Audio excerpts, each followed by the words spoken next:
Começa agora Revidecast, o podcast da Revide.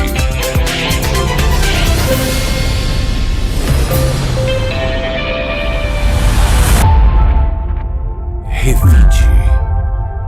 Olá, eu sou a Bel de Farias, bem-vindo ao nosso Revidecast, o podcast da Revide. Olá, eu sou o Murilo Pinheiro. Aqui você vai saber de tudo o que aconteceu de mais importante na última semana. E no Revidecast de hoje você vai ouvir: Liminar anula rompimento do contrato da Prefeitura na 9 de julho. Deputados estaduais terão aumento de salário. Projeto de construção da reserva técnica do Complexo dos Museus Histórico do Café é aprovado. Dentista pós-graduada pela USP é eleita a melhor dentista do mundo por ONG. Guilherme Madruga fatura o prêmio Puskás 2023. Revide. A construtora metropolitana, vencedora do processo de licitação para as obras na Avenida 9 de Julho e que teve o contrato rompido pela Prefeitura, obteve uma liminar na Justiça, suspendendo os efeitos da decisão da administração municipal. A liminar foi concedida pelo juiz Gustavo Miller Lorenzato, da primeira vara da Fazenda Pública. A metropolitana alegou que foi detectada a existência de uma galeria de pedra argamassada, fato que inviabilizaria a execução da obra segundo o cronograma inicial. Na decisão liminar, o juiz suspendeu a multa de 10% do valor remanescente do contrato, o equivalente a 3 milhões, bem como derrubou a impossibilidade da empresa de participar de outra licitação no município. Que imbróglio, hein? Que imbróglio esse. E isso representa o seguinte, mais tempo para resolver o problema da 9 de julho. Sempre tem outras versões do mesmo fato, né? O jornalismo ensina isso. A empresa lá, certo, conseguiu provar na justiça que existia esse obstáculo e por isso que a obra atrasou, só que isso atrasa mais ainda, porque essa consultora pode participar novamente. Aqui até faltaria mais uma informação de saber se a licitação toda foi impugnada, né? Que parece que foi a multa e a impossibilidade dela participar de uma nova licitação. Mas pode ser que até ela consiga, numa outra decisão, reverter a anulação da licitação, que manteria a licitação antiga e daria mais um belo de uma enrolada nesse negócio. Pois é, mas um imbróglio jurídico aí que impacta a vida de toda uma população ali, né? Muito, muito, muito ruim isso. Revide. Os 94 deputados estaduais da Assembleia Legislativa de São Paulo, a ALESP, terão o terceiro aumento salarial em pouco mais de um ano, a partir de fevereiro. Com o reajuste, os parlamentares passarão a receber 33 mil mensais. O reajuste já estava previsto desde 2022, quando os deputados aprovaram um projeto de lei aumentando os próprios vencimentos de forma escalonada, totalizando 37% de aumento. Com o próximo e último aumento, previsto para 1º de fevereiro de 2025, o salário dos parlamentares chegará a 34.700. Os deputados com base em Ribeirão Preto se dividiram. Léo Oliveira, MDB, votou favorável, argumentando valorizar os servidores públicos. Rafael Silva, PSD, obstruiu uma manobra regimental para tentar impedir a votação. Bom, tá aí mais uma notícia assim, que faz com que cada vez mais a imagem do político brasileiro vai se deteriorando, né? Sempre advogando em causa própria, né? Pois é, um aumento aí, né? E começa aqueles questionamentos, um valor de 35 mil reais, né? Quanto seria o valor do deputado? Até a gente sabe que se fosse esses 35 mil, talvez não fosse até um valor totalmente descabido, mas sabe-se que por trás disso tem uma série de outras verbas que acabam elevando esse total aí da remuneração dos parlamentares até triplicando esse valor, né? E esse é um problema antigo e parece um problema insolúvel no nosso país. Revide. O Conselho de Preservação do Patrimônio Cultural, o CONPAC, aprovou nesta semana o projeto arquitetônico para a construção da reserva técnica no Complexo dos Museus Histórico e do Café. A reserva técnica ficará localizada próxima ao coreto do Complexo dos Museus e terá uma área total de construção de 1.000 metros quadrados. O local, além de abrigar o acervo, poderá também ser utilizado para formação, difusão e como espaço expositivo. Os projetos para o Complexo dos Museus estão sendo realizados em etapas, sempre em uma força-tarefa que envolve a empresa que desenvolveu os projetos, o poder público e o CONPAC. Nas intervenções futuras estão previstos os restauros e requalificação dos prédios e monumentos, além do projeto paisagístico. Uma boa notícia para a cultura, né, Murilo? Pois essa aqui é uma possibilidade, né, essa reserva técnica que abre a possibilidade de restaurar os museus e ter, enquanto se faz a restauração, colocar, para não deixar também as peças expostas em lugares ruins, de colocar nessa reserva técnica para proteger as obras até que a reforma seja feita, né? E para que a reforma também possa ser feita sem prejudicar esse material que está lá dentro. Então, assim, parece que foi uma boa saída aí que se tem, mas lembrando que os museus já estão há mais de 7 anos aguardando essa reforma. Estão há 7 anos fechando. Revide. A dentista Paula Regina Ávila foi eleita a melhor dentista do mundo na 13ª edição do prêmio criado pela ONG Turma do Bem. O prêmio foi entregue pelo vice-presidente da República, Geraldo Alckmin. Paula é residente em Uberaba, Minas Gerais, e possui uma trajetória acadêmica que inclui especialização na Unesp e mestrado e doutorado pela Faculdade de Odontologia de Ribeirão Preto, da USP. A Turma do Bem é uma organização não governamental com 20 anos de atuação e que gerencia uma rede de voluntários com mais de 18 mil dentistas atuando em 12 países. A premiação, que visa reconhecer o trabalho de profissionais da área odontológica, contou com a participação de 10 competidores. A escolha do vencedor foi realizada por um júri composto pelos próprios profissionais envolvidos no projeto, considerando critérios como número de atendimentos, presença na imprensa, captação de recursos e mobilização do poder público para a promoção de políticas públicas na área. Uma boa notícia, assim, em meio a tantas notícias ruins, né, de uma dentista tão jovem, né, e comprometida aí com a sua profissão, né?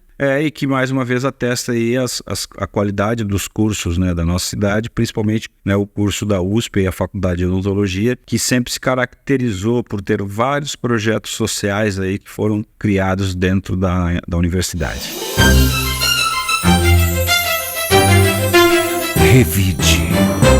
O meio-campista Guilherme Madruga, de 23 anos, foi o vencedor do Prêmio Puskás 2023. A cerimônia, que também contemplou o melhor jogador da última temporada, foi realizada em Londres. Madruga, que concorreu com o gol de bicicleta marcado na vitória do Botafogo de Ribeirão sobre o Novo Horizontino por 1-0 no dia 27 de junho pela 14ª rodada do Campeonato Brasileiro da Série B. Além do voto popular, a premiação contou ainda com um grupo formado por ex-jogadores, ex-técnicos e personalidades influentes. Madruga foi o terceiro brasileiro a ganhar o prêmio. Foi um feito e tanto, eu estava assistindo esse jogo, é um gol muito bonito, é o gol que mais clássico do futebol, né? Quando se consegue fazer um gol de bicicleta, né? E ele fez uma bicicleta autêntica, no alto, assim, foi muito surpreendente em relação aos outros gols que concorriam, ele de fato foi o mais bacana. E eram jogadores que até então era meio desconhecido, né? E que ganhou aí com esse golaço uma projeção mundial.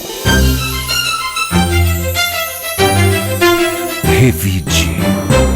E o repórter Paulo Apolinário vai nos contar os detalhes da Revide desta semana, que circula exclusivamente em sua versão digital. Oi, Bel, Murilo e ouvintes do Revidecast. Esta semana, a Revide Digital traz em destaque o Concurso Público Nacional Unificado, CPNU, do Governo Federal. Com a proposta de ser como um Enem dos concursos, as vagas serão divididas em blocos temáticos, com oportunidades para candidatos de nível médio e superior. Uma única inscrição valerá para concorrer a um posto em mais de um órgão, desde que dentro do mesmo eixo temático. Já na entrevista da semana, falamos com Léo Santa Rosa, ator e diretor do Teatro Santa Rosa. Ele falou sobre suas inspirações, as batalhas de quem luta pela arte e o futuro de seu ofício. Então não perca essa edição. Acesse o portal Revide e nos siga nas redes sociais.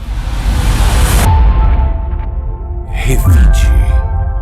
A repórter Gabriela Maulin traz os destaques do portal da Revide desta semana. Olá, eu sou a Gabriela Maulin, editora do portal Revide, e eu venho agora com os destaques dessa semana. Animais pré-históricos que habitaram o nosso planeta há milhares de anos invadiram o Ribeirão Shopping nessas férias. As crianças e os adultos podem se divertir gratuitamente de forma educativa e muito instagramável com a exposição Animais da Era do Gelo. Com cerca de 14 réplicas de espécies pré-históricas que foram extintas há 11 mil anos, quando ocorreu a última era glacial, a exposição fica na Praça de Eventos A e Praça Central do Ribeirão Shopping. As demais informações sobre esse evento você encontra lá no Portal Revide. A Academia Livre de Música e Artes de Ribeirão Preto, ALMA, está com inscrições abertas para o primeiro semestre do ano. A escola tem vagas para teatro, música, balé e dança inclusiva. As inscrições são gratuitas e feitas diretamente no site da instituição, em www.almarp.com.br. Mais informações sobre os cursos estão no nosso portal. Acesse revide.com.br e confira. Por hoje é só e até a próxima.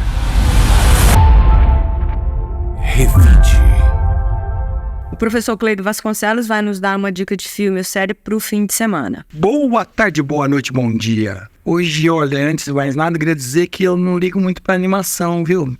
Desenho animado. Eu tenho, sim, não me atrai mais. Acho que é a velhice. Mas isso não quer dizer que quando eu assista um bom, eu não adore, mas eu não vou atrás pra assistir. E o que eu vou recomendar hoje é o caso de um que é excelente. É o Samurai de Olhos Azuis, que está no Netflix. É uma minissérie de 8 episódios. Bom, muito bom. Tem vingança, tem amor, tem vingança, tem samurai, tem sangue. Então, não é para criança, tá? É para mais de 18 anos. Tem sexo, violência, muita violência e pinga. Só que no caso é saquê.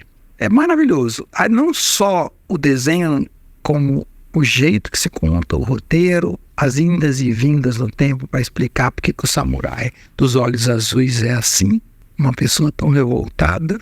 Muito bom, excelente. Eu recomendo. Está no Netflix. Bye, tchau. Revide.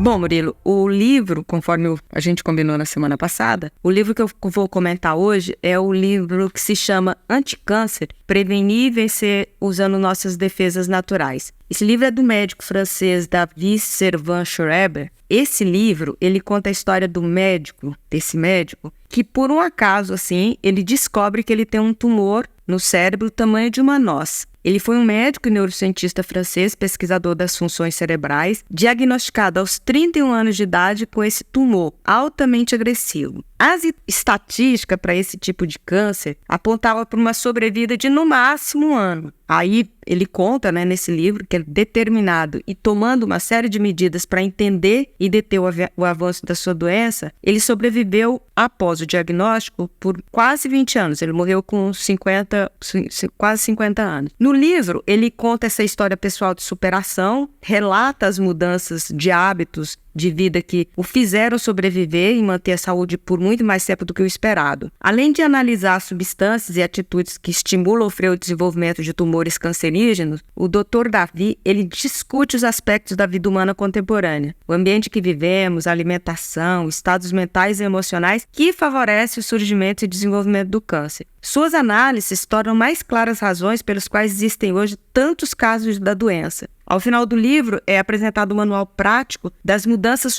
sugeridas pelo médico para prevenir e combater o câncer. O autor, ele enfatiza uma ideia reconhecida há muito tempo por medicinas tradicionais do Oriente, de que o nosso corpo é um terreno onde crescem os tecidos vivos, incluindo aí os microtumores que todos podemos possuir. O meio ambiente, os hábitos de vida, os alimentos e os padrões mentais e emocionais são o seu adubo. O câncer é uma doença crônica que pode levar muitos anos até alcançar um estágio problemático. E o seu desenvolvimento dependerá do quão propício estiver o terreno para sua proliferação. Isso é uma coisa assim que eu acredito muito, então por isso que eu gostei tanto desse livro. Além do livro Anticâncer, ele tem um outro que se chama Curar. Então, para quem tiver interesse, que estiver vivenciando alguma experiência aí, eu acho que vale muito a pena. O livro é bem gostoso de ler. Eu acho que serve aí como um alerta para gente que leva uma vida estressante, a grande maioria das pessoas sem praticar uma atividade física, uma caminhada que seja, e se alimentando aí de qualquer coisa, de qualquer porcaria. Então, eu acho que vale muito a pena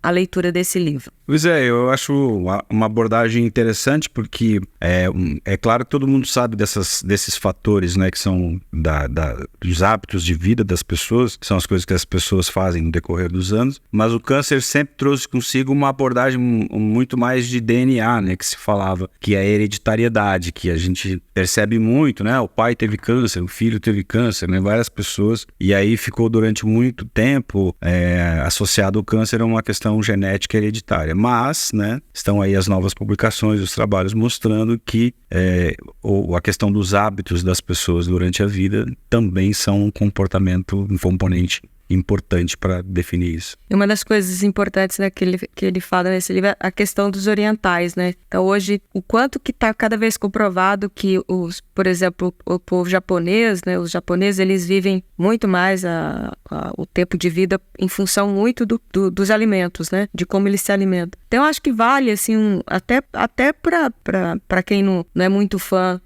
de ficar se preocupando com a saúde, dá uma olhadinha nisso, né? Acho que não custa, né, a gente prolongar a vida com qualidade. Revide. Bom, por hoje ficamos por aqui. Quero agradecer aos ouvintes que nos acompanham toda semana. Desejar um excelente fim de semana para todos. Um bom fim de semana para todos e obrigado por nos acompanhar. Até a semana que vem. O Revidecast tem a edição do Rodrigo Leone, roteiro de Paulo Apolinário e está disponível nas plataformas de áudio. Não deixe de dar 5 estrelas no Spotify, siga no Apple Podcast, na Amazon Music e favorite no Deezer. Se inscreva no Google Podcast ou no YouTube. Você ouviu Revidecast, o podcast da Revide.